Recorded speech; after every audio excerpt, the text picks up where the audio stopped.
Hey everybody, what is going on? How you feeling? How you doing? What's the word? What's the word? How you guys doing out there? This is Solar Gray, the Cinematic Sorcerer, and welcome to the dark side of the room. I am so sorry that we are an hour behind schedule. I woke up this morning and my phone has been blowing up with important business call from the lawyer, important business call from the businessman, or important like Decker in crisis call. There are so many things that have been going on, and I'm just like, okay, I gotta get on the air. I gotta do all this stuff and all that jazz. Hey, quiet you. So now that I've gotten off the calls, the phone is going on quiet, and now we are ready to do our show. So welcome to the dark side of the room.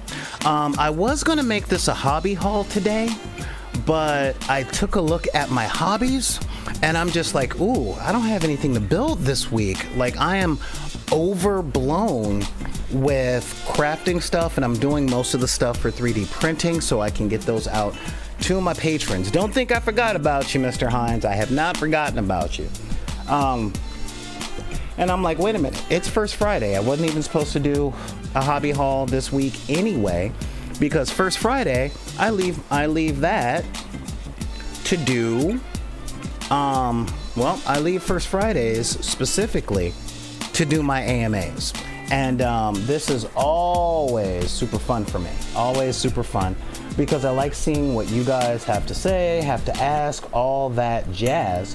And I do a lot of stuff and I talk about a lot of stuff, but really, and this is real big, I want to make sure that all of you guys out there that interact with Back in the Deck have the opportunity to really not just get to know me and what, not just get to know what we're doing all this for and all that jazz, but really to get to know me, because there's a lot of me.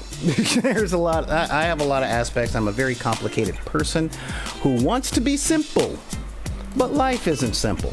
So with all that, I'm gonna say welcome to the show, and we're doing all of those things. Now, if you're wondering what I'm doing right now, I am pulling up my questions I put out there on the YouTube channel, or not the YouTube channel, but the Discord, that I'm doing an AMA. So I wanted to know your guys' questions. I wanted to know your comments. I wanted to see what you guys had to know. So far, we've only gotten 2, but y'all know I can talk. So it is a real thing. I can talk. That's, if nothing else, I can talk. But I didn't edit the YouTube thing. So just know, if you guys are tuning in on YouTube, we're doing an AMA. Hang on. As I like to do, first Fridays of every month. So, and I'm like, oh yeah, it's AMA. So yeah, that's right. So this is what we gonna do. I'm changing the thing, and yeah, so yeah, there we go. Dark side of the room, AMA, we got all that going. Let me check my channel, making sure that we're doing everything the way that we are supposed to be doing it, because I'm all about making sure. Yep, that's there. Look at that. My channel even says, yeah, AMA. Haha. 2 watching, 8 views. Yeah, all that stuff. Cool. Oh God, my numbers are depressing, but that's something I wanted to talk to you guys about today as well. What's going on, Neon? Let's see who's all in the chat right now. Clever Little Vixen, Neon Arlecchino, Sad Strange Little Man. Hey, welcome back, man. Welcome back. Gaming Fix is out there, which is awesome. Let's see, not a Mr. Beast contest, right? I'm just finding out who Mr. Beast was or is, and I'm just like, oh, well, that's a thing. So let me just get this chat out here, get back to my regular channel, and getting all that. Now, I was on sort of a Decker emergency call, because one of the prime Deckers from the old days is like, man, I gotta talk to you about some stuff because I'm confused. Mr. Beast is a YouTube channel and it made like all the money. And I'm like, oh look, you made all the money. Congratulations, Mr. Beast. You're making me feel so wonderful about myself. So freaking wonderful. Look at that. You're just amazing. So now that I got all that lined up, this is the part where I beg. So subscribe to the channel, do the YouTube stuff, all that stuff. Head over to hang on here. Where's my thing? There's my thing. Yeah, head on over to backinthedeck@gmail.com. And send me an AMA. That would be awesome if you would do that. Or send me something to ask. And yeah, send it over to this area, all that stuff at Gmail. Hit me up on Twitter, all that other stuff. I've got the phone next to me so that when I get another thing, I can be like, oh, you want to know about that? That's cool. All right. So also, if just if possibly, you have the means, then I would appreciate it more than anything if you guys were to subscribe to the channel and help keep us open. I'm gonna be doing some other stuff really soon, and when I say really soon, I gotta let you guys know the stuff that I was doing yesterday, or yeah, not just yesterday, but just some stuff that I've been researching to get me out of this jam. It has been a week, y'all. But yeah, with the week that I've had, man, there is so much. So if you guys are willing to head over to patreon.com/BID_P, I would really appreciate it. I really would. Now, let's see. We got Daryl, we got Gaming Fix, we got Neon Arlecchino. Yeah, just, on the Patreon, we do a lot of stuff. This is some good stuff. As y'all can see, I'm a little tired. Hey, Vixabelle, how you doing out there? All right, so now that we got all that stuff, I got to give a shout out to my royalty tier.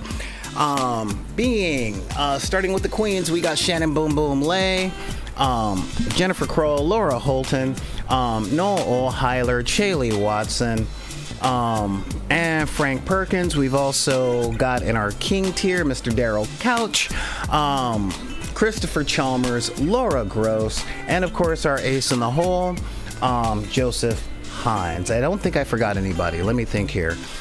Shannon Boom Boom Lay, Laura Holton, Chaley Watson, Jennifer Kroll, Frank Perkins, Noel Heiler. Man, get better soon. Seriously. If you got out there, there's been a couple of COVID scares here and there, and that has been a thing. So now that we got all that going, Malcolm Lee, what's going on, man? What's up? What's up? All right. So now that we got all that stuff done, so yesterday, after getting off the air, I had to do a thing, and I had to do it pretty hard. I literally sat down, looked through the archive, and been like, all right, it's time for video essays. I don't like writing them. I don't like editing them. But if we're going to get out of this mess that people have put us in, yeah, I'm saying people. I'm trying not to use any profanity because I don't like using profanity on the air. Talk to me in person and I'm just like, rah, rah, rah. Seriously, if you were to talk to me in person, all you would hear is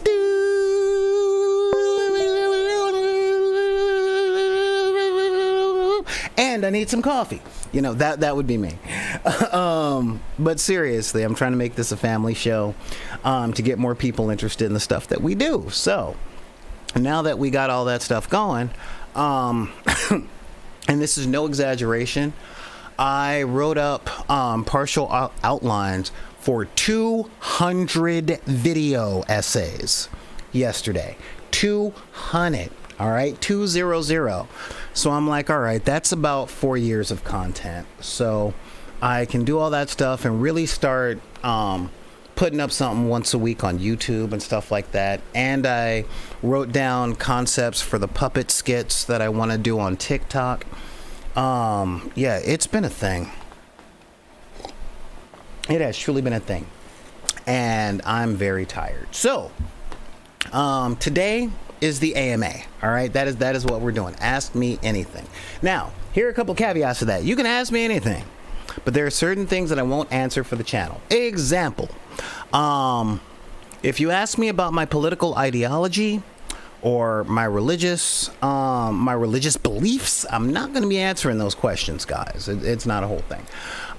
There's a channel about escapism and stuff that we like. All right, I'm not here to garner trolls.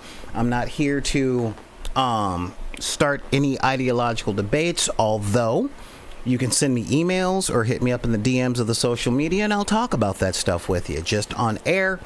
I want to keep this stuff what some people would call non-political. I'd like to keep it on topic of our escapism, i.e. role-playing games, tabletop miniatures, painting, cosplaying, prop making, comic books, Marvel movies, DC movies, book adaptations, you know, the stuff that we like spending our money on after work. And if you guys have like any actual questions about life, the universe, and everything, you guys can totally hit me up on them. All right. But if you want to start a conversation with me about what I think about the current laws that are being put out, I don't have the spoons for that today. But if you need to talk to me about interacting with that uncle that we all know y'all got, yeah, hit me up. All right. So that is where we're doing that. 3D printing. Exactly, Malcolm Lee. Let me know. You can hit me up with questions and I will answer what I can. I am not an expert at any of these things, but I know a thing or two. Or as I like to tell my nephew, I'm old. I've learned something. Anyway, let's get to our first question here, which is what do you think about the changes in game design for tabletop games? Example, condensed rule sets, less detailed mechanics, and smaller choice pools. That one's coming from Glenn Couch. All right. Honestly, most of these things vary from game to game. Okay. Most of these things vary from game to game to game. In truth, I love stripped down gaming systems because I like playing games. All right. If you're not new to the channel, you've heard me say 100 times, I've never heard role players pleasantly recalling, or role players or gamers or anything like that, pleasantly recalling that one time where they spent half the night arguing a ruling with someone. Okay. So I like actually playing games, and so with the changes in rule sets, recently I've liked them a lot. This is one of the examples where the market really speaks for itself. Since there are so many new board games and so much more information about board games and tabletop role-playing and miniatures games, accessibility is the key. All right. Accessibility is really, really the key. And most new rule sets are being made to be accessible because the old market, the old gatekeeper way of gaming is not a way to start a business or to sustain a business. I mean, we got companies like Wizards of the Coast, Hasbro, Games Workshop that have their market, and those people are committed. Oh, and Paizo. Those people are committed to those games for the rest of their lives. They've bought in so deep, they ain't never going nowhere. All right. So they can get as complicated or as expensive or as little value for money as you can get, because their customers are going nowhere. Where they going? Nowhere. Okay, if you don't like the new Warhammer 40K edition and the new codexes, what are you going to do? Stop playing and sell your stuff? Come on, you spent way too many years buying and painting those minis, and you ain't going to get back half of what you invested. So instead of thinking about the car you could actually buy cash, if you, that you could have bought instead of playing this, you're just gonna keep on, you're gonna squeeze that fun out. But for the people who aren't already there, the new generations, the high schoolers, the junior high schoolers, the college people, these new stripped down rule sets are really good because they keep stuff accessible. One of the reasons I love one-page rules, because they're really accessible. Their rules are really stripped down. Yeah, Daryl is funny. He's sitting up on YouTube going, yeah, you haven't met those real anal players, have you? Yes, I have. I was a tournament judge for 6 years. I have met those players that use every loophole, pull out laser pointers. I've seen people pull out calipers to measure whether or not a model was within a half inch. Okay, and if they were 1 micron off, they would pull up a stink. Seriously, I've met those players. And when it comes to stripped down rule sets, when I play with those players, I'm just like, dude, don't worry about it. Just play. Let's just assume that the guy does that. All right, we good? All right, cool. Let's play. And again, I've cultivated I've cultivated that. With some people in the World of Darkness community, dislike changes due to the lore. Okay, you know what? That is a really good thing that I'll comment on before we go to the next go on to the next question. One, I didn't like the change in lore to White Wolf. I really didn't. I didn't like the World of Darkness change in lore. I really liked the old stuff. However, gamers, comic fans, geeks, nerds, for whatever reason, neurodivergencies, anxieties, fiscal stuff, any other reasons that we have, and there are lots of reasons that we don't like things that are different. Just as a whole, as a broad brush subject, it's like, a new edition again? God, what am I going to do with the $7,000 I spent on all these books over the past 10 years? Now I got to start all over? You know, I get that. Matter of fact, I do shows about it, and that's one of the video essays I'm writing. We don't like stuff that's different. You know, if you don't believe me, talk to anybody who's watching the movie that read the book. All right? If it's different, we don't like it. I don't know, like, there isn't one answer as to why people are like that, but they are, you know?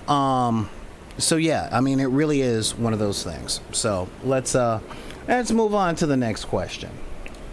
This next question is from Vixabel Cosplay, or yeah, Vixabel. What's your favorite class and alignment to play as a D&D player? God, my favorite class and alignment? Truth? It all depends on my mood, okay? When I'm feeling just, I tend to like playing chaotic good, because I've always liked the heroes that are like, screw the rules, people are dying. And as far as class goes, in all honesty, and this is going to surprise a lot of you, my favorite class is not wizard, it's actually bard. I like playing bards. Specifically because I love the spell Vicious Mockery. I grew up in the hood, and we used to spend hours telling your mama jokes. So when I'm doing Vicious Mockery, and my players know this, when it's like, I cast Vicious Mockery. All right, let's hear it. What? Hit me. Hit me with a scathing remark. You know, hit me up with something. You know, something. Give me a yo mama joke. Give me a way that the thing is dressed funny. Give me a song that makes me laugh at the person that you're casting this at. You know, let's do that type of thing. I also, since I am an actor, I like getting into character and doing a bunch of stuff, you know? I mean, it really is one of my favorite characters to play. Least favorite characters, because that tends to be a follow-up question, or at least favorite character class to play, is cleric. I'm not a big fan of playing clerics.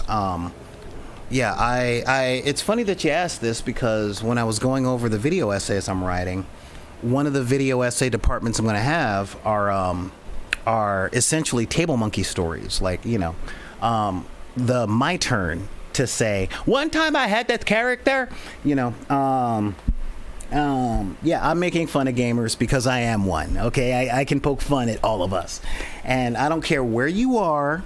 When you're talking to another gamer, it always comes down to a character that you had one time in one game.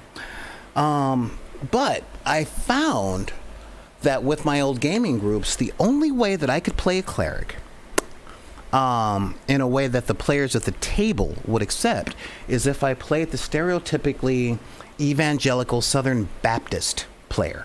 So I couldn't go in there saying, "Oh no, my son, we're doing this," or well, today's sermon will come out of a thought I had when I was looking at plants today in the garden. No, I couldn't be Church of England. I couldn't be Catholic. I couldn't be Eastern Orthodox. I couldn't be a witch doctor. No, you see, I had to come in and talk about the God that I'm following and find a way to link that God to everything that everybody else talked about. Because when I'm following Hieronymus, Hieronymus is good. And if loving the Lord is good, if loving the Lord is wrong, I don't want to be right. And I just get tired of doing that. So I don't really dealing with that. That's not a character I want to play every time. But when I'm around a lot of people, that's the only type of cleric they'll take seriously in gameplay. You guys get what I mean?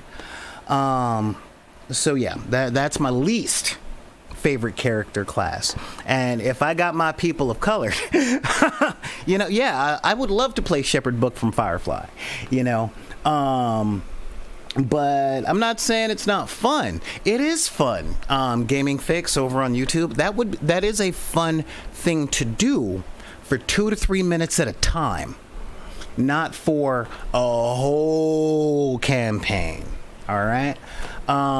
So yeah, I'm not saying I don't like playing characters that are stereotypically black. I like playing characters. I'm lucky. Yeah, actually. Hey, Terestin.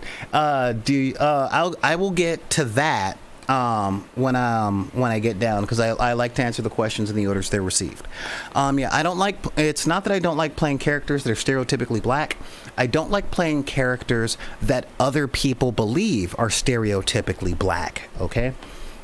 Because we are more than Medea and we are more than snake handlers. All right. So, but when that comes down, I'm not. I might play a cleric of the magic god after a while, just because that's the way to cheat and play the ultimate wizard. But that's a different thing way later. Let's see here. What's our next question? Let's take a look here. What is my favorite cookie shape? My favorite cookie shape, believe it or not, is bat. All right. I know it sounds funny. But yeah, bat, because when I was a kid, Scooby-Doo was a serious cartoon. All right, it was on all the time. We had the song, we got the zoinks, Scoob, type of thing going all the time. And me going, why do y'all always separate? Why are y'all doing that? But when I was a kid and Batman and Robin came on to Scooby-Doo, they would have bat Scooby snacks, and what they were cookies in the shape of bats. And I'm just like, yeah, that all right, cool. So now when I see cookies, I don't care if they're chocolate chip or shortbread or anything like that, shaped like a bat, I'm just like, yeah, I'm not the knight, I have a chum. This is kind of cool. And of course that question came from Arlecchino.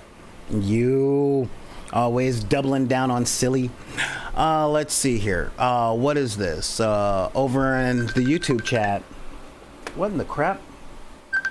I can't talk right now, Denise. I'm on the air. People.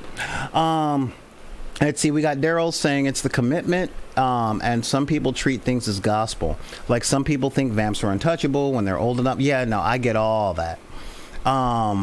Okay. So let's move on over here. Let's move on just a little bit here. Our next question comes from a new person in the chat, Terestin. What's going on? We got, do I adopt different accents of the world when playing new characters? New accents? No. I do not adopt new accents of the world when I play new characters.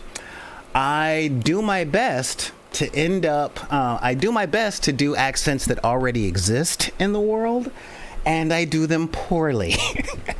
Like, I try not to be insulting, but I try not to do accents as much as I try to do impressions. Like, if you were to watch Warp Tumbler C23 every other Monday night, or Standard Warp Tumblers on Wednesdays, those are the games that I run here on the Twitch channel. And you'll hear me talking like this.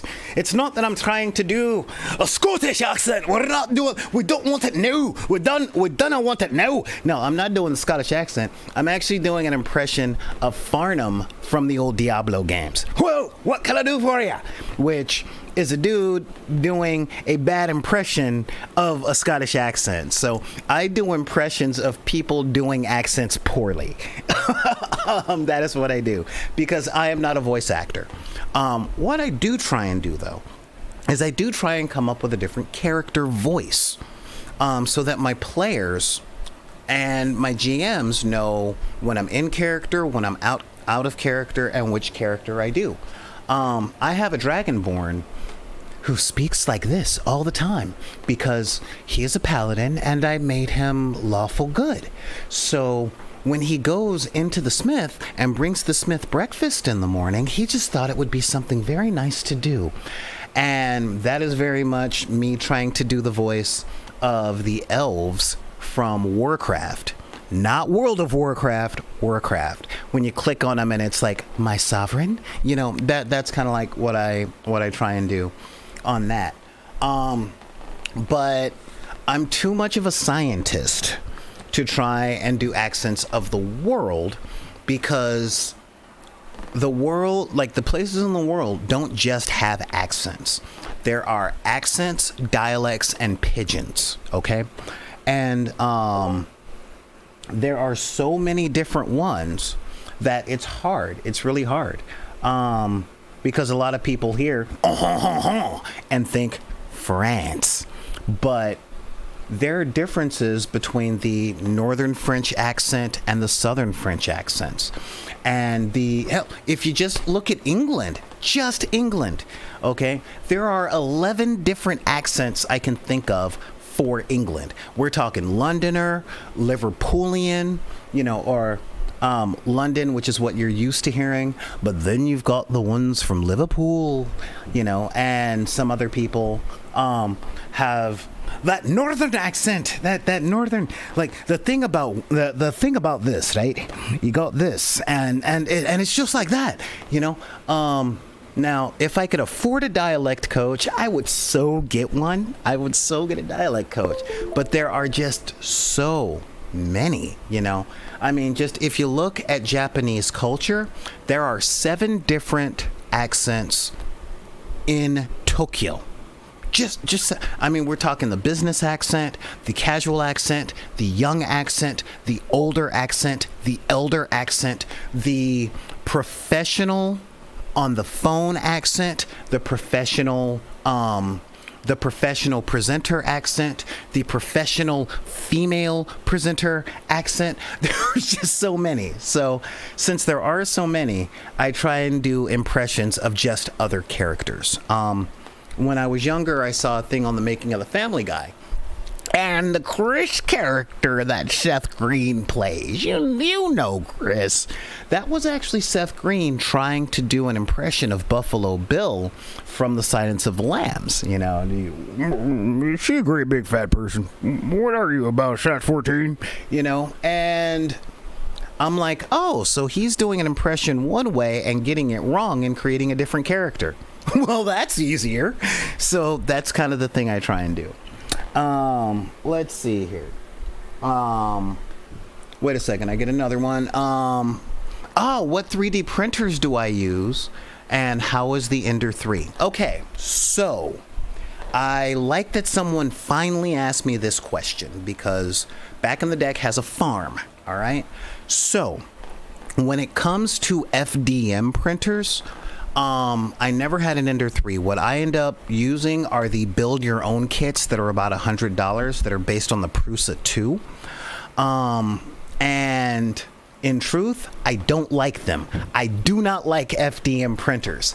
I got into the hobby, or I got into 3D printing when it was really, really early, which means it was a hobby for engineers.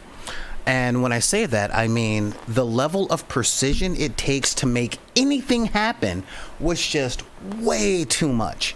You know, I had to get a table that wouldn't shake because that would mess up the hot end. I would have to make sure that everything was screwed together tight, but not too tight. And don't get me started on leveling the bed. If you have an FDM printer, leveling the bed is it really feels like I've died and gone to Hades.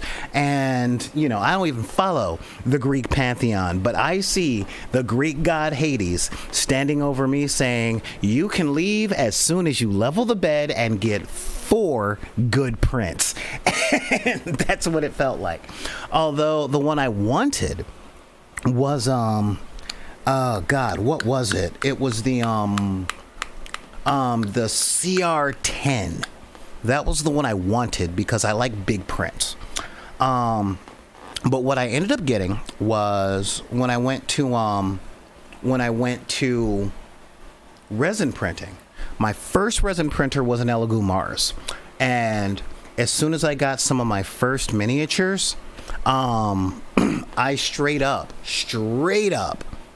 never looked back. I'm like, this is what I wanted, except for the mess.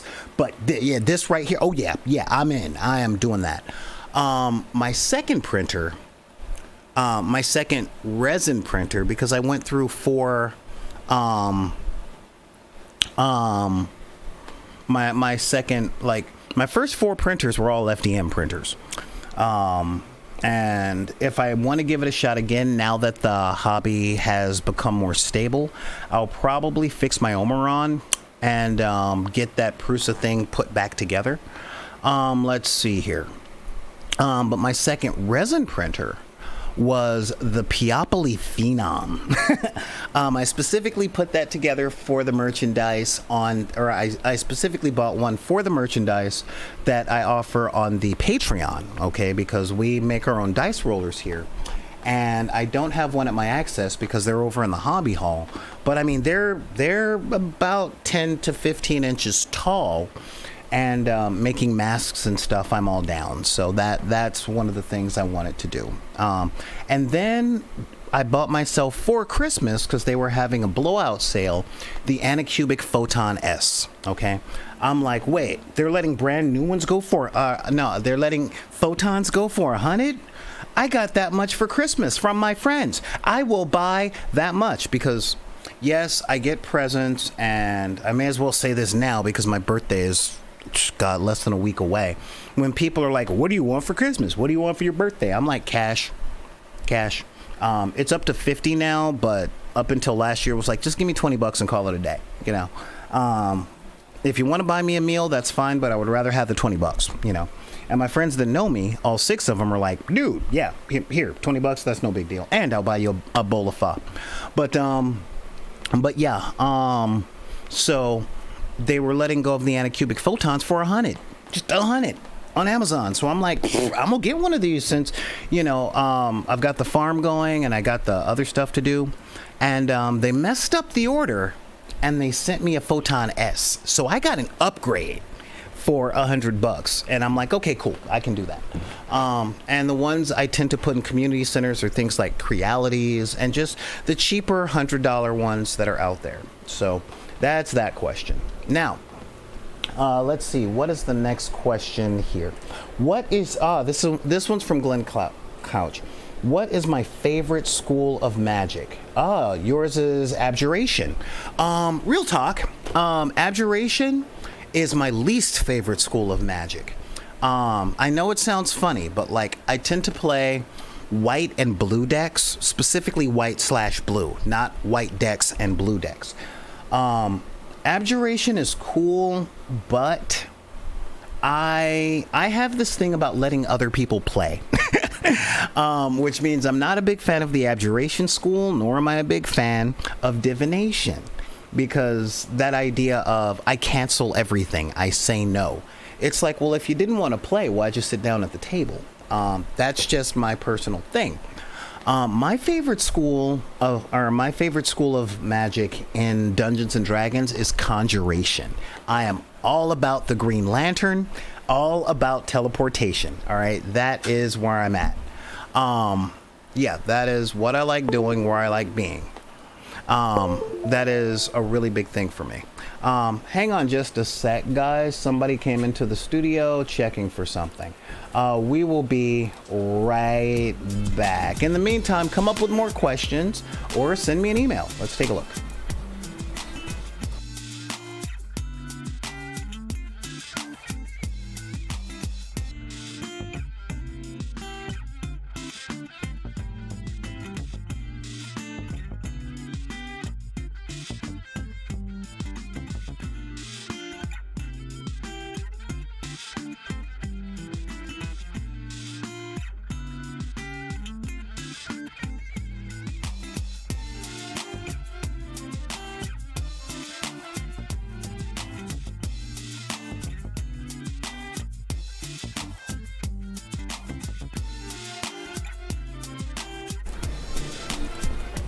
Sorry about that, guys. A home thing came up. Cute. Yeah, cute Neon. No, my favorites are not divination hobbits. Those are the things I don't allow in my game. Especially when they get the 2 feats having to do with luck. I'm like, nope. If you wanna run this game, you can. That's your thing. But yeah, Conjuration. I'm all about the Green Lantern. I'm all about teleportation. So, just all of the stuff. Like, when I play, especially at lower levels, I love playing games that are just like, all right, so what are you gonna do? Hey, I need a thing. I'm gonna conjure an anvil above your head. What? Blink. All right, cool. Can't do that till tomorrow, but now we can run. Yeah, and I like the teleportation stuff because I grew up the small fat kid, so when it came down to combat, I learned the best defense is not being there. So I'm just like, poof, I'm out. Poof, you're out. That kind of thing. Yeah, that is seriously a big thing. Now, let me take a look. What was the next question? Clerics, yeah, under 3. There we go. Next one is here on yeah, here. All right, we've got Arlecchino. If D&D races spoke like specific famous people instead of ethnicities, who do you think would sound like who? Example, all goblins sound like Christopher Walken. All hobgoblins sound like Christopher Lee. Okay, that's funny. That is absolutely funny. Oh, the goblins sound like Christopher Walken. Oh my god, I can just see it now. Oh my god, we're being attacked. Hello? Wow. Druids. They turn into animals, and then they'll bite you. No, I don't like the way you're talking to my friend. Wrong tone. You do it again, I'll launch him at you from a trebuchet. Yeah. Oh man, that would actually be hilarious. And so if they all spoke like one particular actor, I would say that all wizards sounded like Christopher Lee. Much like, not like them sounding like, not like barbarians sounding like Christopher Lee, I spent the blood of a Saxon man, but yeah, I would definitely say, I can honestly see like a lot of different things because a lot of actors do have that kind of thing. Like, I would literally make all necromancers sound like Paul Dano all the time. I really would. Yeah, in truth, I'm not gonna lie. I think I would make every single God, what class? I would make every ranger sound like Daniel Plainview from There Will Be Blood. That would just be so much fun. You know? It's like, when I say that I lived in the woods, you would agree. You would say that I lived up a tree, or I could cover myself in moss. That's what I would do. You know, well, let me tell you something. If you have a piece of land and I have a piece of land and I'm all the way over here with my arrow and my arrow goes all the way to your piece of land, I take your freehold. I take it for myself. Woof, woof. Yeah, that would just be so funny. That is definitely what I would say. But yeah, that's a really fun one. This is why I let you out from under your bridge, Neon. You are kind of funny when the time comes. Let's see here. Summoning is fun, but DMs don't really like it. I'm kind of with that. Walk-in, I pitched through the original. No, honestly, I'm just thinking about the goblins with Christopher Walken's voice. That would just be all the way, you know? Honestly, I honestly think I would make all barbarians sound like Nicolas Cage, you know. I can just see it now. You know, that would just be so funny. I don't like magical items. I don't like them. I destroy them for Thor. You know, Barbarian Rage would totally be Nicolas Cage all the way across the board. You know, just see it like, okay, so what do you do? Oh, I go into frenzy. A, B, C, D, E, F, G. You know, and I'm like, yeah. You know what? Answering your guys' questions are making me want to make new characters. I'm just saying that. You know, because God, how many? I think I was playing in a World of Darkness LARP where one of the characters were compared to Nicolas Cage from Vampire's Kiss. So him running around going, I'm a vampire! You know, I think that would be funny. I think that would be, it would be silly. That would fall under Fish Malkavian. But yeah, that would kind of be funny. Let's see here. My favorite breakfast food, coffee. No, I mean, real talk, I don't actually believe in breakfast food. Like, real talk. I don't know when the Illuminati Council met and said this food will be for this time of day. I've never got down with that. It's like, I guess because I've worked so many entertainment jobs, or I've been broke for so long. Because real talk, there was a time where you could go to Denny's and build your own Grand Slam, or, you know, it's 2 o'clock in the morning and biscuits and gravy at Denny's would cost like $3. So it's like, I'm hungry and I'm broke. I'll go get biscuits and gravy. Technically, that's a breakfast food, but breakfast generally isn't, at least the American time for breakfast or whatever, isn't 4 o'clock in the afternoon after work. You know what I mean? And I'll eat bacon anytime. I'll eat eggs anytime. And y'all know I mess with coffee all day. So what is a breakfast food? I don't know. I know my favorite meal that counts as a breakfast meal is an English breakfast. And that is, you know, an English breakfast is like ham, bacon, baked beans, tomatoes, toast, eggs, you know, and it's all on one plate. So, you know, that's my favorite breakfast dish, but I can eat that anytime because, again, beans, sausage, potatoes, eggs. I mean, that's just a meal, you know. If I had it my way, I would have like Wagyu filet mignon for 2 meals a day, but you know, would that be breakfast? Well, if you got a chance to have filet mignon first thing in the morning, wouldn't you? So that's the thing. I don't really have those stereotypes. Let's see here. What else do we got? We got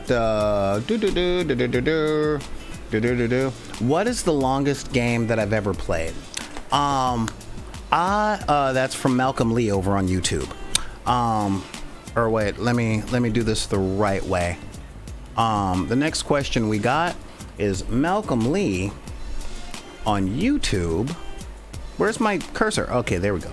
Malcolm Lee from YouTube asks, what is the longest game that I've ever played?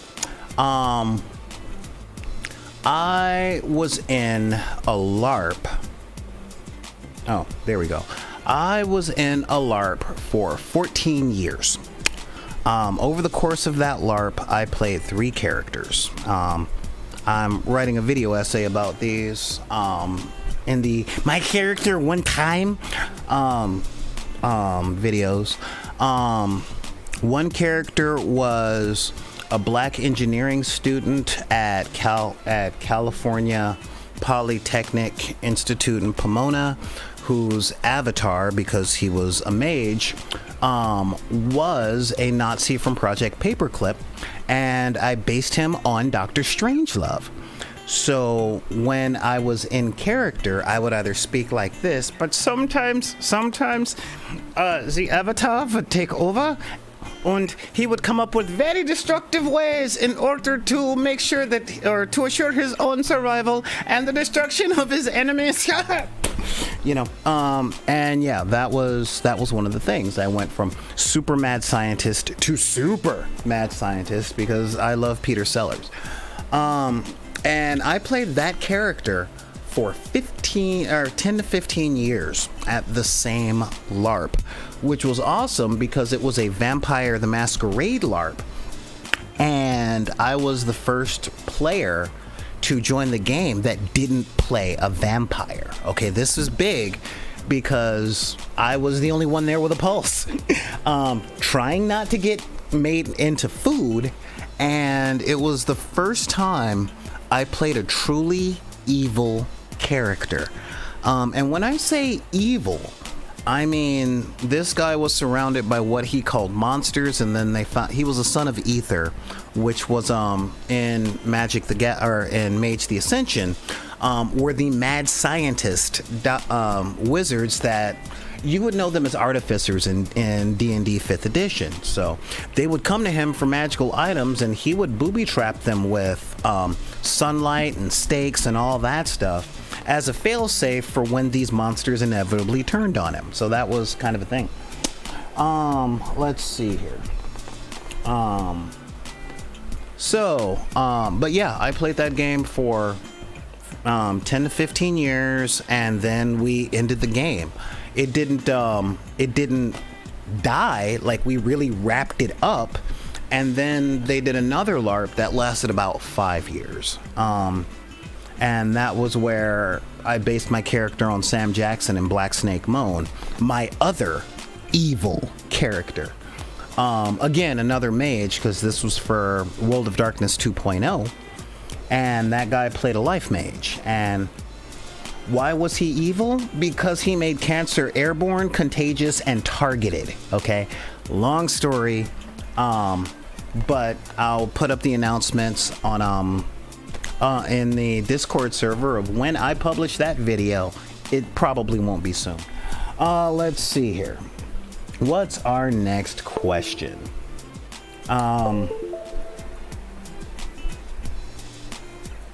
Let's see.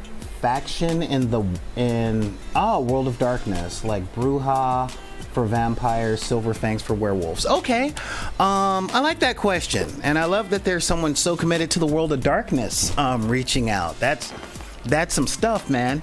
Okay, so with vampires, I love Toreadors. I really do. I know if you've talked to me in real life or you watch the show regularly, you were probably expecting me to say the Tremere.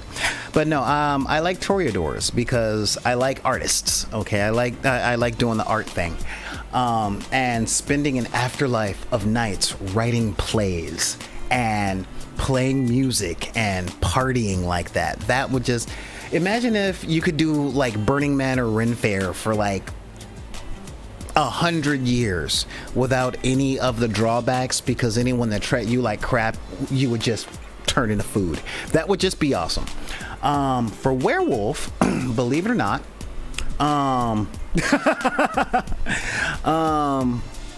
For Werewolf, I love the Wendigos. Okay, the Wendigos were my jam. Little bit of spiritualism and a whole lot of God, you guys are stupid. I was a big fan for that. For Mage the Ascension, that was a tough one. For a while, it was the Akashic Brotherhood. Because Kung Fu and magic put together, sign me up.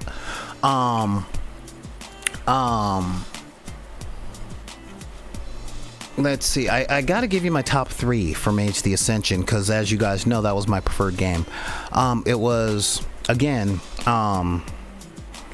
it was the Akashic Brotherhood, the Sons of Ether, and the Order of Hermes. Okay, those were my top 3. Virtual Adept, nah. I'm a fan of correspondence magic, but I wasn't a fan of the computer interface thing. It just reminded me way too much of playing a Decker in Shadowrun, and I just didn't like that dynamic. Okay, you get what I'm saying on that? And so yeah, and oh yeah, Daryl's like, what's up with mages and bioweapons? Look, I was a life mage, okay? When I played the Son of Ether, I tricked all of the vampires that I didn't like onto space shuttles, because I was creating androids that had force effects, that had a holographic illusion of me that looked just like me, and I put some other forces in there so that when they touched them, there would be a little bit of resistance. But I tricked them all on the space shuttles, and I set those space shuttles for the heart of the freaking sun. You know, it wasn't just bioweapons. It's just bioweapons are the easiest thing for a life mage, you know? It's actually funny. I was actually in a combat with a different mage, and they were all about forces and sword fighting, and I used my life magic to do something other than bioweapon. I took a straight up page out of D&D, because they were like, aha, I have all these weapons, slice, slice, slice, slice, slice, and I'm like, ooh, wow, ooh, ah, ooh, ah. You know what? Sleep. And I beat their will roll, and they went to sleep, and, you know, I cut off their head. Don't worry, it was a simulacrum fight. But yeah, it was, you know, it was really young woman against old man, which is why you never try and fight your grandfather. They fight dirty, all right? Seriously. The equivalent of throat punching was just casting a sleep spell on her, and then I cut off her head and won the battle. And they were just like, I never thought about that. I'm like, didn't y'all play D&D? Like, this is really, I mean, I'm a life mage. I'm just gonna turn your body off. If you guys saw Atlanta, you know, I love the idea of going, you don't have control over your own body because you're trying to attack me. And I'm saying, yeah, no, you're not strong enough to lift your arm, you know? So let's see here. What else do we got? What are some other questions here? No, not Brood, Chunky. From the time he sang Ghost Riders in the Sky. Oh, autocorrect. So Neon Arlecchino is asking if I can lie. Can I lie? The question isn't can I lie? Well, I don't know. I mean, are you asking if I have the capability of lying? Or are you asking if I'm part of the fake hordes? Huh? Said I like big prints. Yeah, I do. I like larger prints. It was a joke on what I was doing. What can I lie? Okay, whatever. I don't know what you mean. But we do have another question in the Discord. Which day would I want as a national holiday for hobbies? Okay. Yeah, so that was a bad joke. Yes, I like big prints and I cannot lie. y'all other hobbies can't deny that when I make a dice tower, it's the size of a shower. And then no. Let's see here.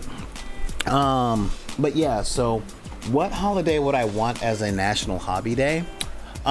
In truth, I would like, real talk, I don't want a national hobby day. What I want is a society that'll give us time enough off of our day jobs to have hobbies and to dedicate our time to that without having to worry about what's going to happen when we go back to work. All right, that's what I would actually like.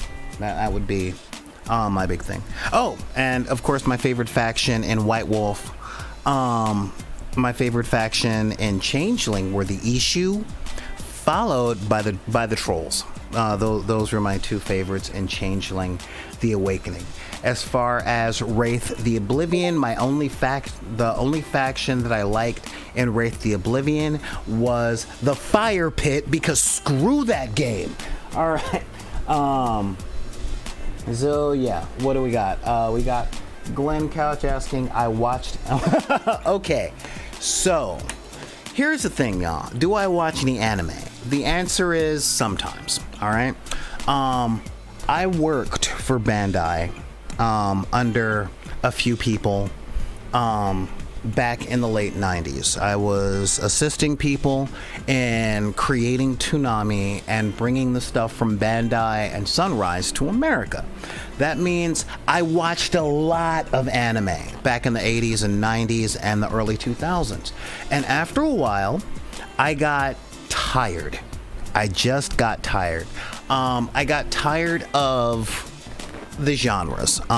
Never been a big fan of harem anime, so when it came to Tenchi Muyo, Tenchi Tokyo, Tenchi in Space, Ranma 1/2, all the other freaking hentai, or not hentai, harem animes, I just got tired. Let's see. When it came to giant robot ones, I've watched hundreds of hours of Gundam alone, let alone Evangelion, let alone Mazinger Z, just all that stuff. So I had to take a break from anime, and that break lasted about 16 years. My favorite anime genre was space opera, and that was because of an old anime called The Legends of the Galactic Heroes. It was on the scale and scope of Dune and on Game of Thrones. So and I still haven't finished it because it was one of those animes with as many episodes in it as One Piece. All right. So when we had done our job and it became when anime became mainstream, I was out. I was done. I was that guy sitting on a hill smoking my cigar going, "We sure did it, sir," type of thing. That was a really big thing on me.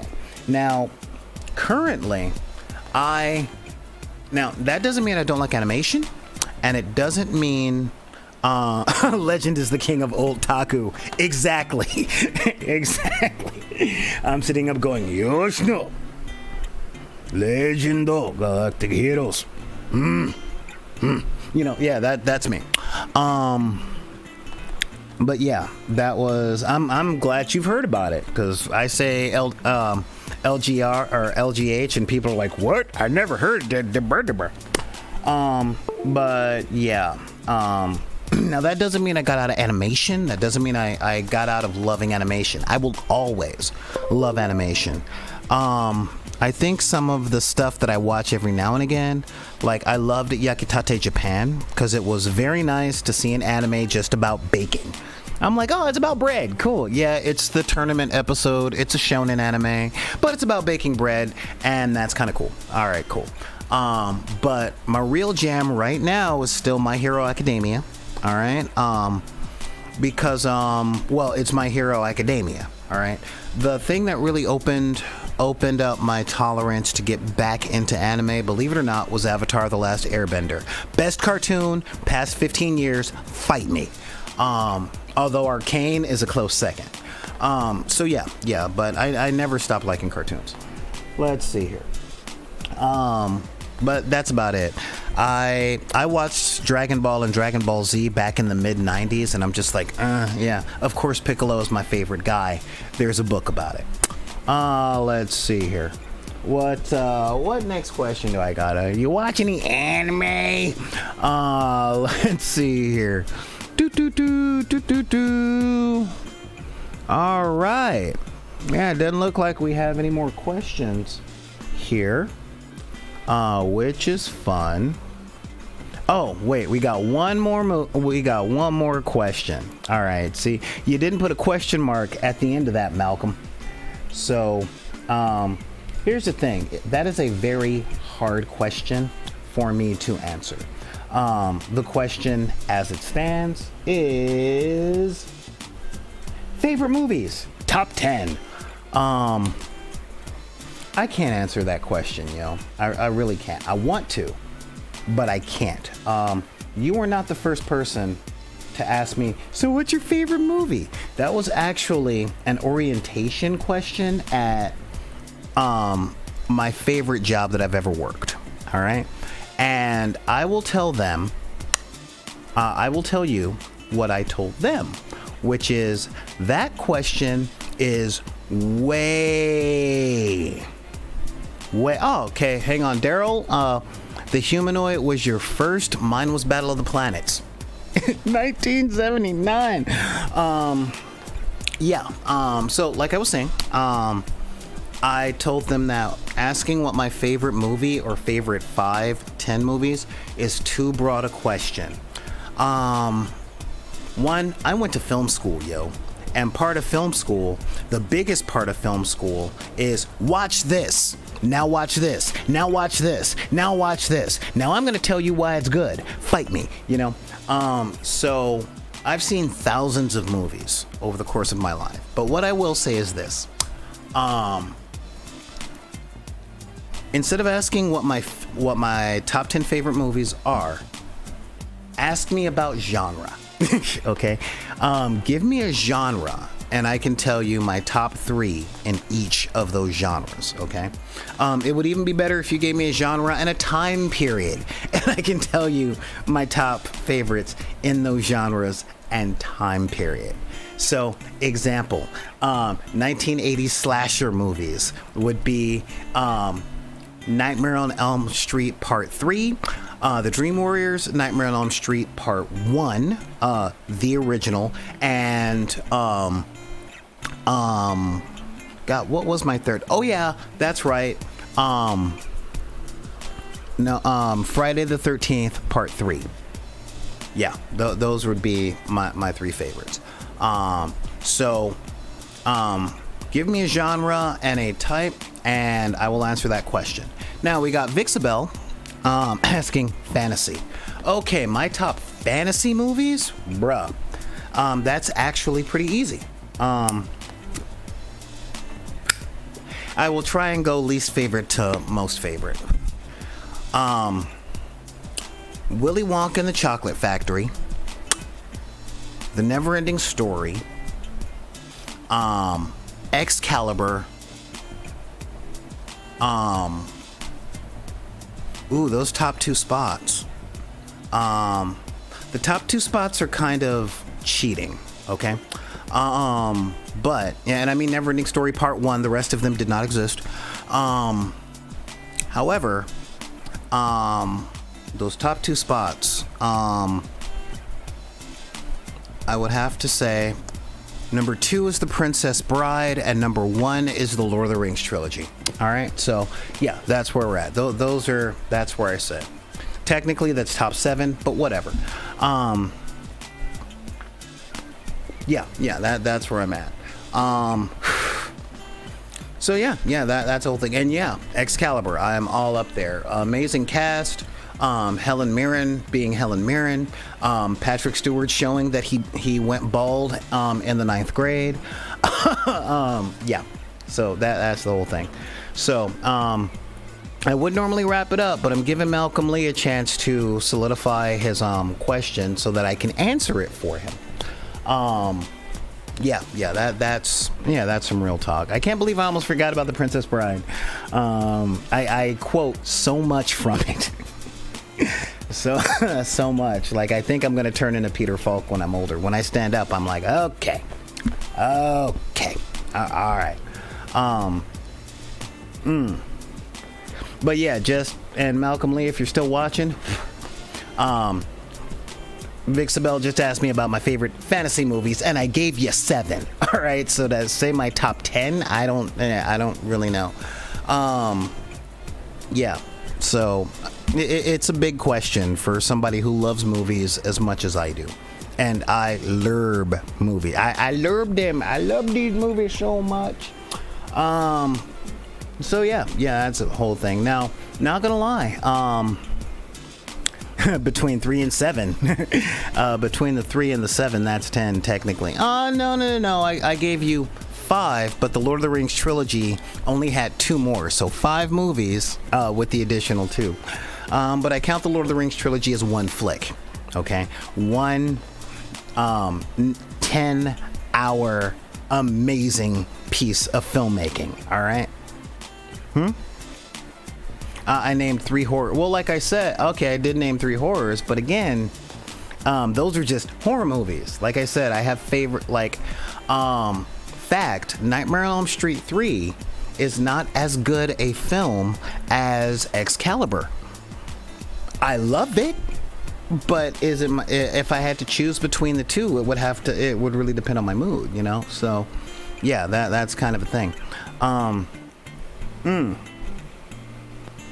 So yeah, let me check the Twitter real quick to see if anybody hit me up on Twitter asking them questions, you know, asking, hey, what's up? It doesn't look like I got hit on Twitter at all. Because what's up with that? What's up with not hitting me up on the other social media? Should I just not talk about them very much? Let's see here. Making sure I didn't miss any questions. Do I have a favorite Kindred of the East group? Black and white, now in color. Honestly, no, I don't. In truth, Kindred of the East came out when I just got tired of White Wolf being White Wolf. Didn't like Kindred of the East at all.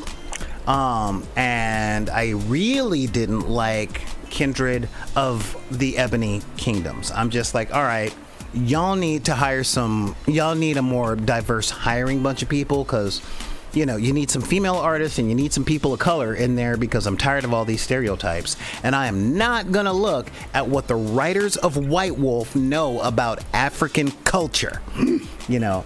So yeah, that's real talk. I'm just like, nope, sorry, okay, I'm out.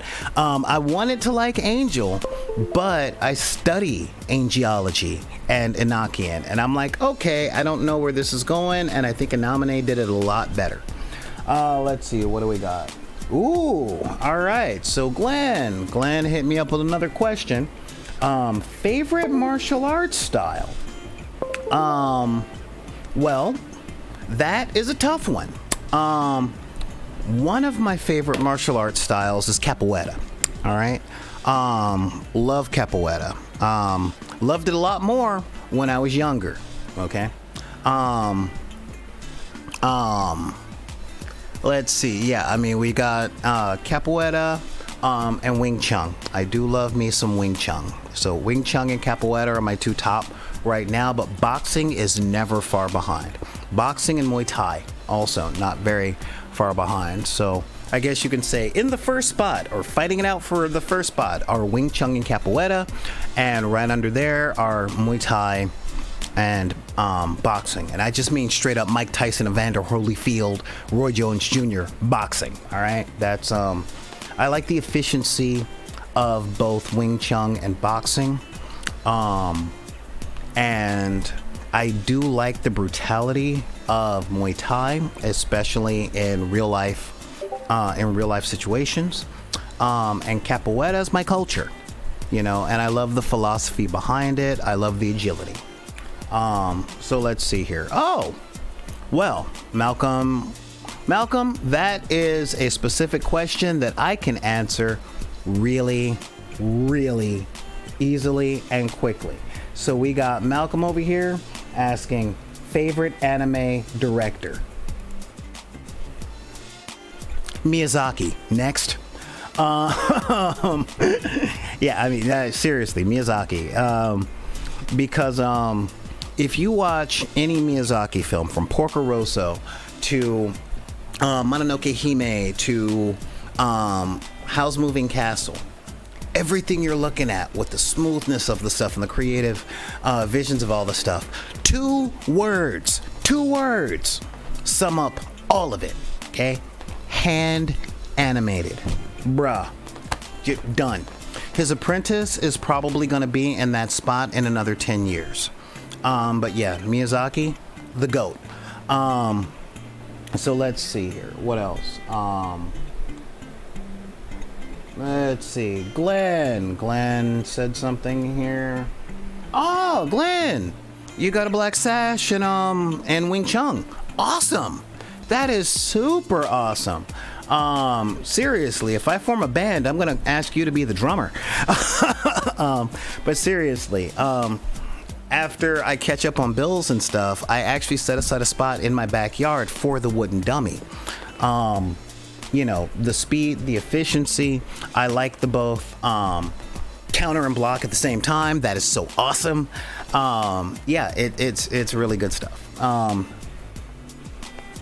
So let's see here. Do we got anyone else? We got anyone else out there? Yes, never ending story. Hey, what's going on, Tavernaut? How am I doing? I'm doing pretty well. This has been a really fun, really fun stream. Let's see. Oh.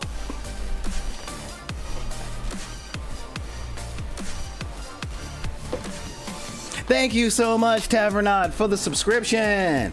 Yeah, seriously. And yeah, that's right. I had to do the sub dance. Thank you so much. Today is an Ask Me Anything, Tavernaut. So yeah, feel free. My really quick, the Bezos pesos, right? My thing about the Ask Me Anything is I would prefer if you didn't ask me anything about my religious beliefs or political leanings.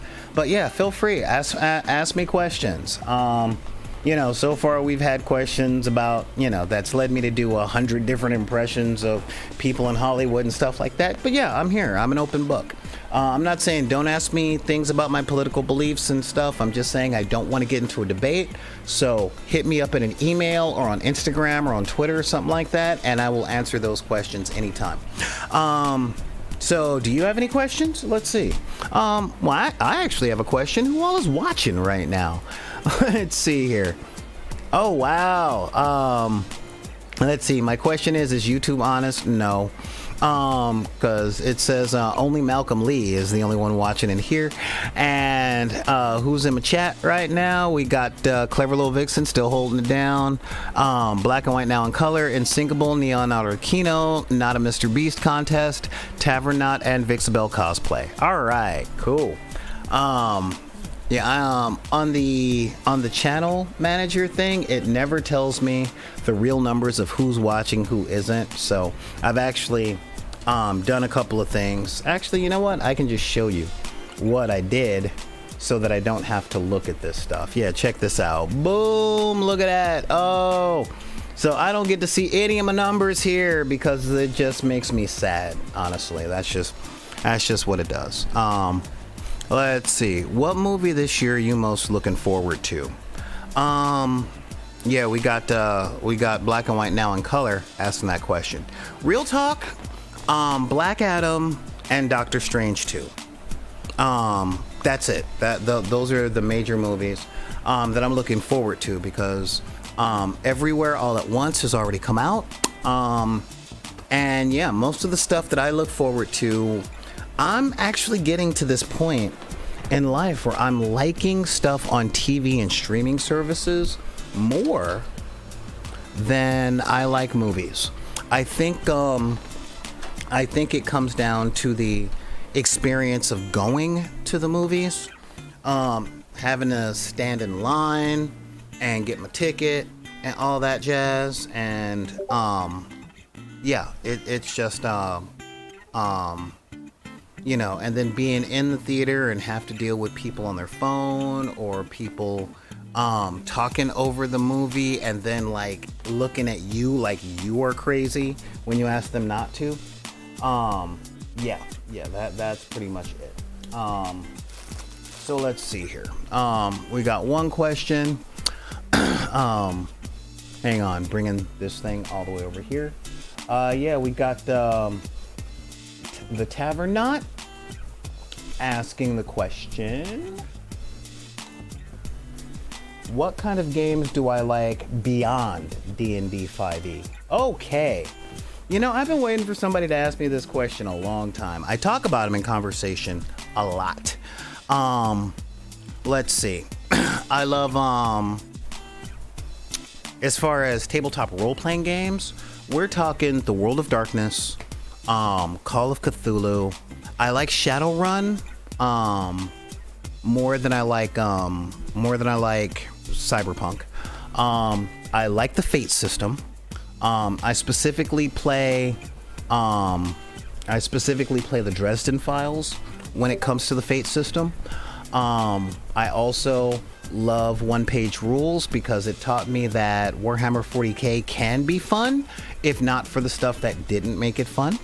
I love practically everything from Osprey games. We're talking Frostgrave, Stargrave, Gaslands, Rangers of Shadowdeep, because I like playing with toys. Like Friday is normally the day.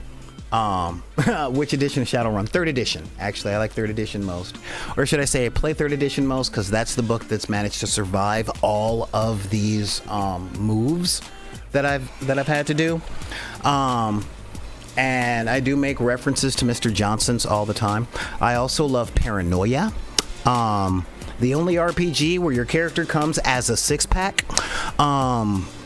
Let's see, what else? I like Torg. Savage World is awesome. And Mutants and Masterminds is actually one of my favorite RPGs for superheroes. So yeah, that's the whole thing. So let's see. We got another question coming in on the Discord. Who is my favorite RPG god? Ooh, that is a hard one. Like in D&D, I love Fizban. I love Tiamat. I think Baal is pretty awesome. Who else? In Mage the Ascension, they didn't exactly had gods. They had paradox spirits, and my favorite was Far and Wee. Yeah, that's and in Iron Kingdoms, my favorite god is Menoth because he's just lawful.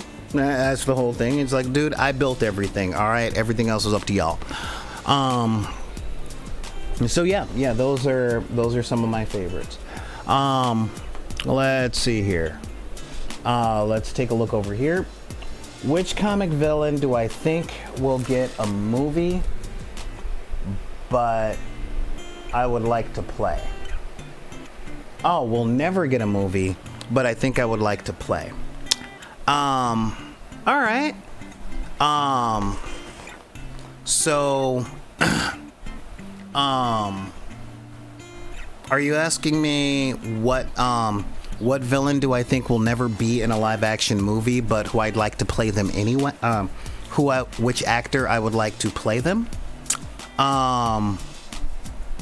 Let's see here.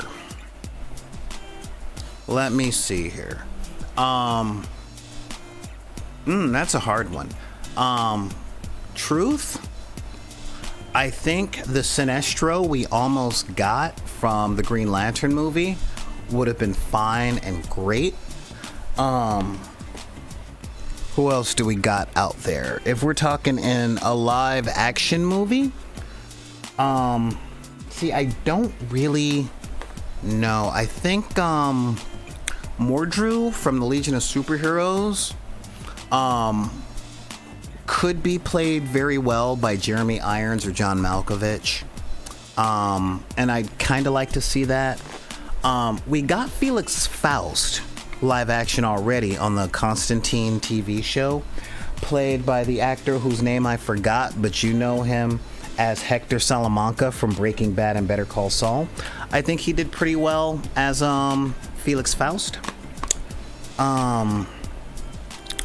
I have, honestly, no. The answer to that question is Mole Man from the Fantastic Four, played by either Paul Giamatti or Patton Oswalt. That's what I gotta say. Yeah. I think that is what I would like to see there.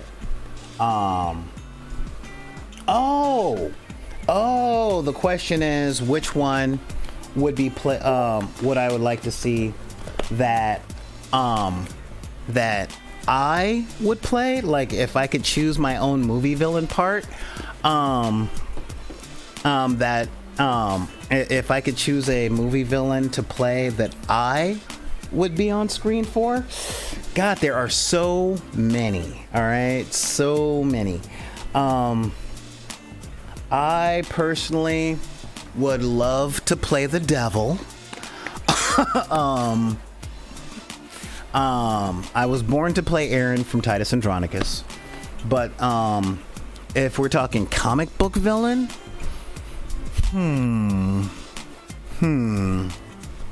see, I don't have the gravitas to play Doctor Doom as much as I would love to try.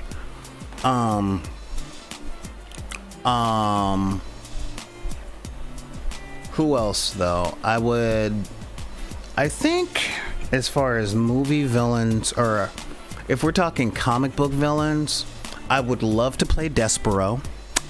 I would really love to play Dr. Hugo Strange. Okay. Seriously, I think I could can knock that one out of the park in a Batman movie. Yeah, that's where I could go. All right. Been waiting for a question like this. Okay. Let's see here. We got Malcolm Lee. Yeah, Malcolm Lee. Asking favorite person of color director. All right. There are so many good ones out there. Let's see here. I can give you 5. Cause you said POC, not BIPOC. I love Chloe Zhao. I really love James Wan. I love Guillermo del Toro. I love, let's see here. Yeah, Zoe Zhao, Guillermo del Toro, James Wan. I've been a big John Woo fan since the 90s. Jackie Chan. Let's see here. Yeah, so that's definitely what I'm putting out there. My favorite black directors are Steve McQueen, Ryan Coogler, Jordan Peele. God, there's a lot. Fortunately, we live in an age where there's a whole bunch. Yeah, I was gonna get there, Tavernaut.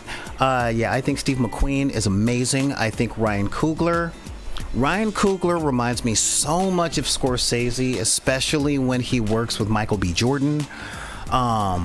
Let's see, Ava DuVernay. Oh, gotta give it up to Ava DuVernay. And believe it or not, Spike Lee.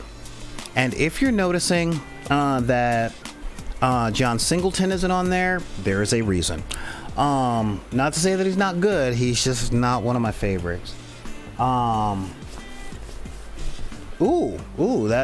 a question. So, but but as far as all that stuff goes, yeah. So, oh God, are there any that I'm leaving out? Let's see. John Woo, James Wan, Ava DuVernay,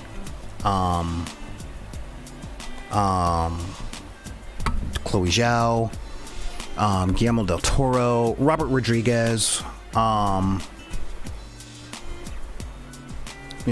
Coogler, Steve McQueen, Jordan Peele. I'd like to see what Donald Glover can do. Oh, and of course, LeVar Burton. All right. So let's see what we got over here. All right, Glenn. With the ending of Moon Knight, how do I feel about the duality of Ammit and Khonshu when it comes to judging evil? That is a good question. I really like that question.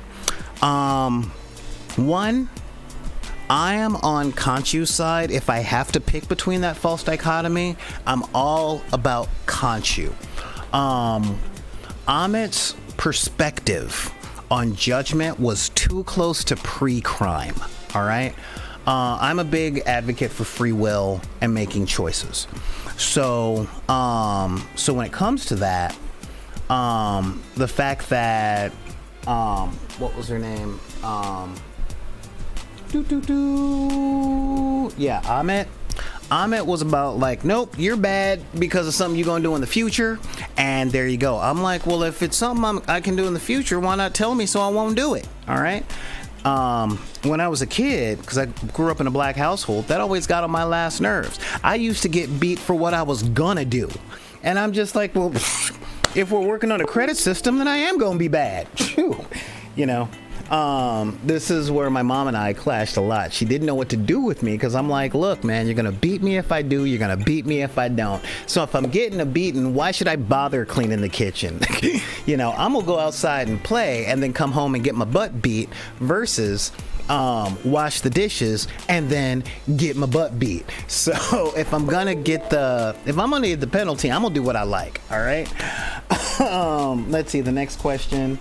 After that, but yeah, so with Ammit, she's about preemptive justice, where Khonshu was about punitive justice. I'm not a big fan of either one of those things. I'm about restorative justice, okay? I'm about fixing what broke and trying to make sure that it don't break again. All right, that's the whole thing. You know, I'm that parent that's like, why did you do that? And the kid be like, I tripped. And I'm like, on what? On my shoes. Then you're going to be tying your shoes, you know, in opposed to you broke it. Now I got to beat you for it. Or I'm going to beat you because you're going to break something. You see what I mean? Let's see here. Next question came from Neon Arlecchino. Then I'll get to yours, Tavernaut, which is, which 80s horror movie villain do I think would be able to, that I think I would be able to survive against? Easy. Jason Voorhees. Jason, number one. Michael Myers, number two. And I will tell you why. Jason terrorizes teenagers that have sex at Camp Crystal Lake. Well, guess what? Crystal Lake, the locals call it Camp Blood. It's desolate. There's no cell phones. 12 kids died there last summer. I'm going to Daytona. All right. You don't see no slashers walking around Disney World. So that's one. And Michael Myers, he's just trying to get to Jamie Lee Curtis.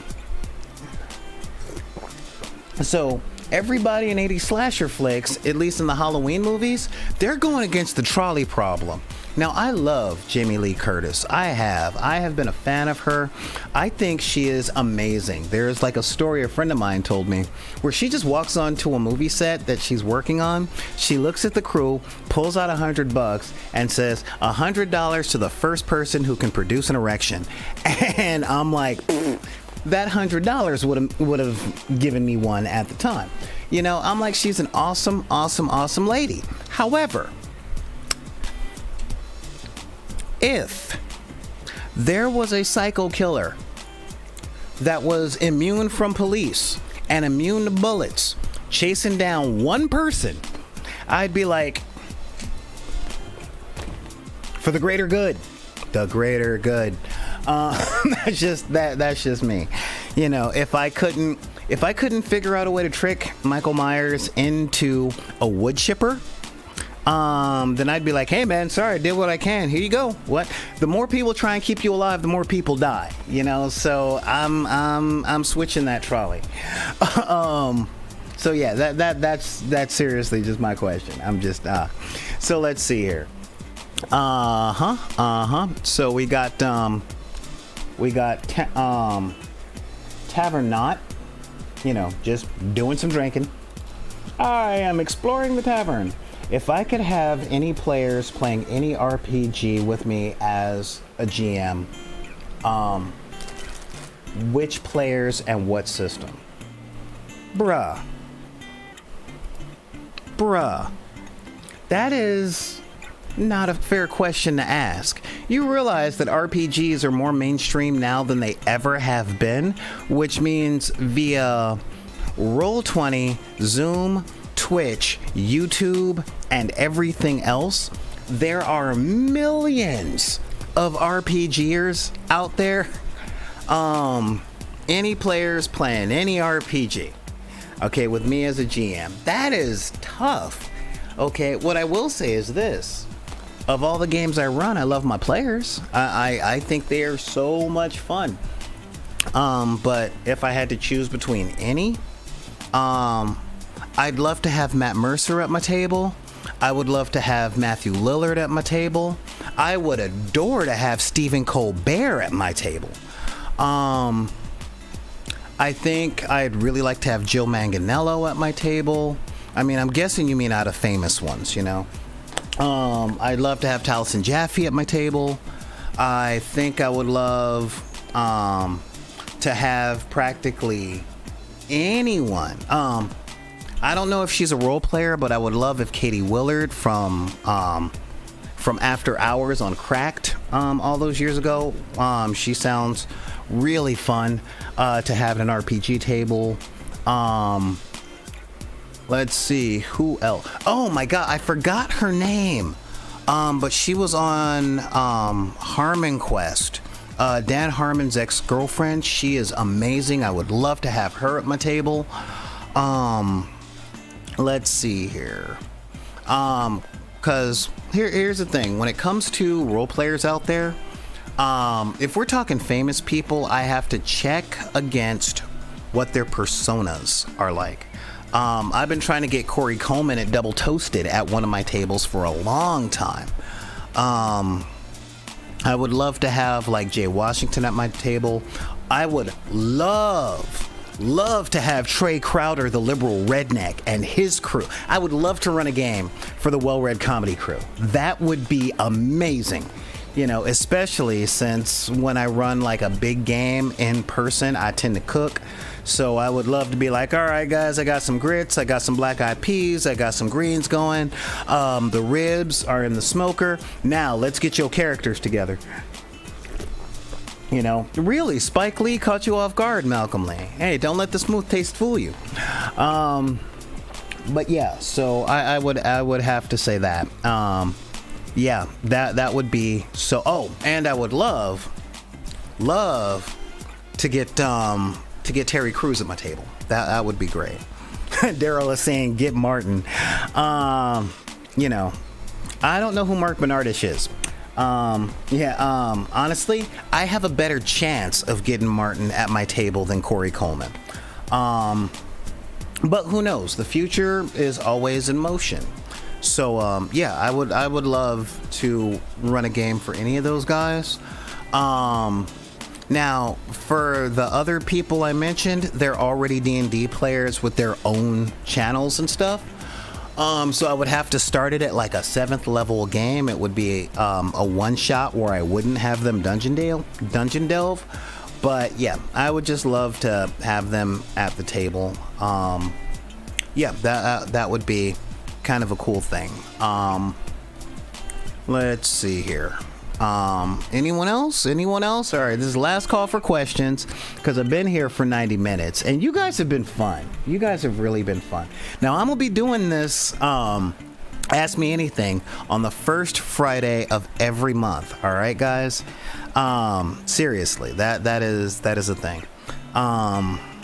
Oh yeah, oh my god, I'm that guy. I'm that guy. I am so sorry. What role players would I love to get at the table? My kid. If my kid had the time to be in one of my games, I would love it. I would be over the moon. It's so weird. Like, when I was growing up, role-playing was one of those taboos, especially in the black community, because it's of the devil. And it reminds me of that scene from Half-Baked going, and here in this room, we got a father looking for a way to bond with their kid. And in the movie, they were smoking pot. But I just see my house going, my kid looking through their D&D books and me looking through either my D&D or my Nominee or my Fate system, trying to figure out, how do I bond with my offspring? Isn't that ironic? Don't you think? A conversational one? All right, cool. We got Tavernaut asking conversational question: cats or dogs? I'm guessing you're asking which one do I prefer. The answer is dogs, and not just dogs, big dogs. All right. I do tend to be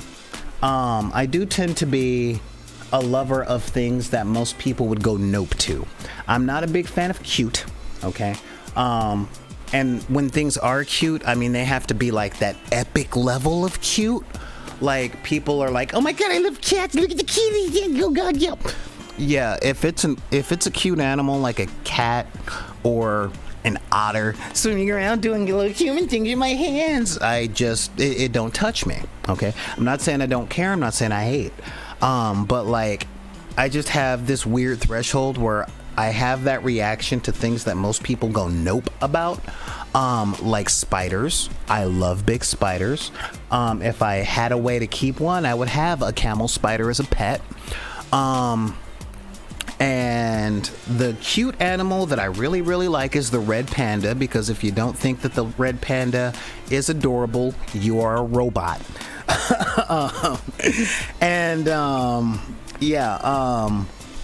But as far as cats or dogs go, look, I have a cat, all right? And I love Admiral Whiskers. I really do. But here's the thing. I know so many people that are like, oh my god, I love cats. Cats are so cute. Oh my god, I want to be a cat. And I'm like, why? Okay. I look at the cat, and the cat and I have an agreement. Again, I love the crap out of my cat, all right? I really did. I had my, I had my Daniel Plainview moment when he was a kitten. I accidentally closed the door and I didn't see him there, and I broke one of his pinky claw, and I'm just like, I've hurt my child, I've abandoned my boy, I've abandoned my boy, I've abandoned my child. You know, that's really what I was, and I didn't realize I felt that way about my cat. Okay, but here's the thing. Cats are animals that have disdain. And they are expensive. If we lived in a socialist country where the government took care of me, and I could take care of a cat, and I could have love for the cat, that's cool. But I look at the cat going, you eat better than I do, and you've got better health care than I do, and you're still looking at me like, and? I'm like, screw your disdain, you know? Yeah, I mean, seriously, real talk. But dogs? If I gotta take care of an animal, I want it happy to see me when I show up. I mean, real talk. When a dog shows up, it's like, dude, you're here. Oh my god, I missed you. I love you so much. Oh yeah, you're so awesome. Hey, let's go play. Let's go do that thing. You know, but yeah, a cat's like, oh, it's you. And, you know, I had a wife that were like that. So yeah, I'm kind of done on that. All right, we seem to have one more question. Coming in from Glenn Couch. He found out I'm a martial artist. Favorite weapon?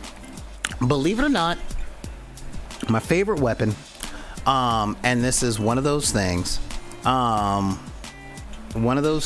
that has happened to me as I've gotten older. When I was a kid, okay, I loved knives.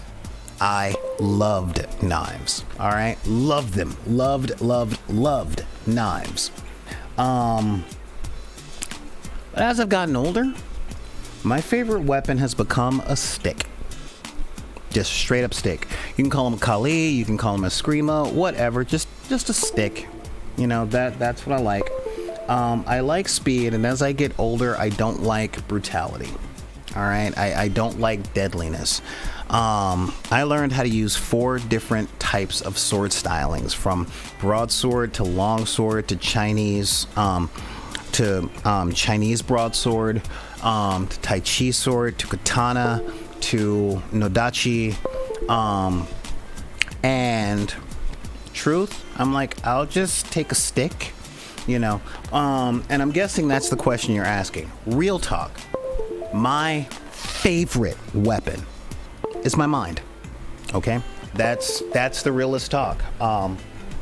That is the most dangerous weapon and the most effective weapon I've ever seen in the course of my life, is the human mind. Okay, it has the ability to stop a fight. It has the ability to end the world. Okay, and everyone has one. So that is where I'm going to stop with that. Now, when we unlock psionics and telekinesis, then the mind is going to be the weapon that will surpass nothing. All right, nothing will ever surpass the mind once I can move things with my mind and start fires with a force of sheer will alone. But yeah, the ability to think yourself out of violence, or the ability to reason, that is my favorite weapon, and it tends to be the one that I use more than any other weapon as I get older and older and older, because anybody can punch you in the mouth, but can anyone teach you? That's a question. But with that, yeah, a lot of people are getting ready to go. I gotta wrap it up because I've been here for almost 2 hours. This has been very fun, you guys. But much like all of the Emmys that Oscar Isaac should be nominated for because of Moon Knight, I'm getting played off. So with all that, I gotta say thank you guys. Thank you guys for joining me and seriously asking me these questions. Because this has been real good. Major shout outs to Glenn Couch and Daryl and Malcolm Lee and Vixabel Cosplay and Tavernaut, another our Black and White Now in Color and Sinkable, not a Mr. Beast contest, Vixabel Cosplay, Neon Arlecchino. Thank you guys for showing up. Now, I won't be here Monday because I have to go do a regular job, so I may do a broadcast on Sunday just in case. Got a whole lot of other stuff coming down. I may be GMing in person at the Guild Hall in Whittier on Tuesday night. Check Roaming Dragon Games and make your reservation. It is $16 per table to sit at my gaming table with me GMing. All right, and that's at the Guild Hall Bar and Grill in Whittier, California. Okay, you can book your tickets through Roaming Dragon Games if y'all are interested, and that's for Tuesday night. Next week is gonna be so weird because I got that. I gotta go do somebody's hair on Monday because I'm short on my mortgage. I probably have Guildhall on Tuesday night. Wednesday night, I'm running Warp Tumblers. Thursday is my birthday. And then Friday, we'll be back here with Hobby Hall. So we got a lot of stuff coming down. Sorry. We are the same. Daryl. Oh, okay. Thank you, Daryl. Daryl Glenn Couch. All right, cool. Thank you so much. But yeah, so if you are in the Southern California area, being LA, Orange, Riverside, or San Bernardino County, you guys can book tickets at Roaming Dragon Games to come be one of my players in a D&D game for this coming up Tuesday. And you can always hit me up for more details and stuff at backinthedeck@gmail.com. That's BACKINTHEDECK@gmail.com. You can also hit me up on Twitter and Instagram, or as I like to say, all of the social media that we have and none of us likes. All right, that's Twitter and Instagram, and check out the TikTok and all that stuff. But thank you guys for joining me on this stuff. Daryl, hit me up in direct messages on the Discord server. I want to talk to you about a couple of things involving the Patreon, and that's about it. And of course, if any of you guys are ever told by anybody that you can't like what you like or have the hobbies you like because of the circumstances of your birth, be it race, religion, creed, gender identity, sexual orientation, your disabilities, your budgets, whatever, you can tell those people to take any of those cards and put them back in the deck. This is Solar Grey, the Cinematic Sorcerer, saying thank you for joining me, and we will see you next time on the dark side of the room. Almost pushed the wrong button.